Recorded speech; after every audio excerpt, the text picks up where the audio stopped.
Так, уважаемые друзья, я вот прошлый прямой эфир делал. Прямо во время прямого эфира у меня села зарядка, к сожалению. Я обещал в течение часа-двух загрузить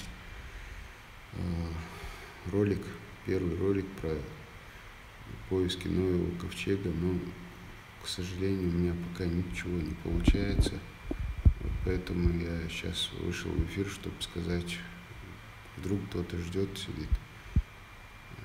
Вышел в эфир, чтобы сказать, что не ждали. Не получается. Вот смотрите, уже около 2 часов загружаю, и загружено 0%. Вообще такая вещь непонятная. В общем, технические неполадки какие-то, не получается пока. Завтра попробую сделать, так что вы извините. Сейчас уже 1:30 ночи. Büyük ihtimalle